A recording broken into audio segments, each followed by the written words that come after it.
Hey guys, நான் நேற்று வெளியே போயிருந்தேன். அப்போது ரோட்டு கடையில் பாவ் பஜ்ஜி சாப்பிட்றத பார்த்தேன். அதை பார்த்தோன்னே எனக்கு டெம்ட் ஆகிடுச்சு. சரி, நம்ம வீட்டிலே செஞ்சு சாப்பிட்லாம், அதுவும் அதே டேஸ்ட்லே. வாங்க. ஒரு பேனில் ஆயில், பட்டர், ஜீரகம், பொடியாக நறுக்கின வெங்காயம், பச்சை மிளகாய், உப்பு சேர்த்து வதங்கினதுக்கப்புறம் இஞ்சி பூண்டு, டொமேட்டோ பியூரி ஆட் பண்ணி நல்லா வதங்கினதுக்கப்புறம் மஞ்சத்தூள், மிளகாத்தூள், தனியாத்தூள், பாவ் பஜ்ஜி மசாலா இல்லைன்னா கரம் மசாலா கூட ஆட் பண்ணிக்கலாம்.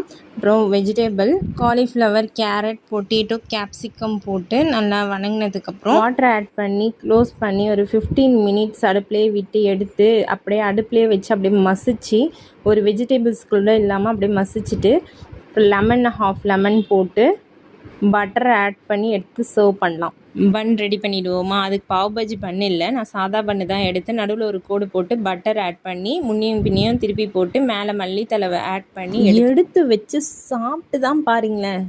பா, அல்டிமேட்டுங்க.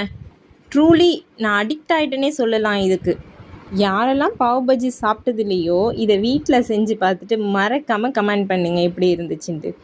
அப்படியே மறக்காமல் நம்ம சேனலை லைக் பண்ணி அண்ட் சப்ஸ்கிரைப் பண்ணிக்கோங்க.